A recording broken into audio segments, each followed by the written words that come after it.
Mikononi mwangu la gazeti Mwananchi lenye habari iliyopewa kipaumbele kwenye ukurasa wa mbele wa gazeti hili ni Chadema yakoma na Muliro mageuzi, yamtaka kuwajibika madai ya makada kupigwa na kujeruhiwa, wamgusa IGP Wambura ikimtaka aache ngazi. Muliro ajibu mapigo, wataka kutopiga kelele pembeni. No reforms yapiga hodi kanda ya Victoria Serengeti. Habari imeandikwa kwenye ukurasa wa 4 wa gazeti hili.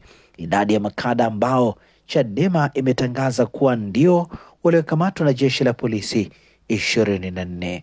Gazeti hili limeandika Mei Mosi leo matarajio ya wafanyakazi kwa Samia. Habari katika ukurasa wa 5 wa gazeti hili. Talaka shisha kubeti bado janga, kibano chanja. Habari katika ukurasa wa 2 wa gazeti hili.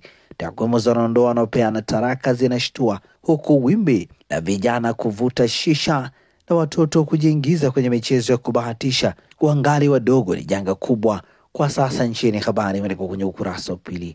Una sifa hizi, changamkia ajira. JWTZ, jeshi la ulinzi la wananchi wa Tanzania JWTZ limetangaza ajira kwa vijana wa Kitanzania wenye sifa katika fani mbalimbali. Fundi mchundo ni miongoni mwa. Undani wa taarifa hii katika ukurasa wa 3.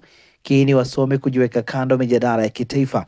Habari katika ukurasa wa 7 wa gazeti hili. Nukuu ni ya Profesa Isa Shivji ikisema, sasa kama serikali inaingilia, utapata watu watakokuwa na ujasiri wa kuzungumza, na uongozi wa chuo unatakiwa kulinda uhuru wa chuo husika. Kunahitajika kuwepo kwa kamisheni itakayokuwa na mwavuli wa wanataaluma na wawe huru, wasitambuliwe kuwa watumishi wa serikali. Undani wa taarifa hii katika ukurasa wa 7 wa gazeti hili.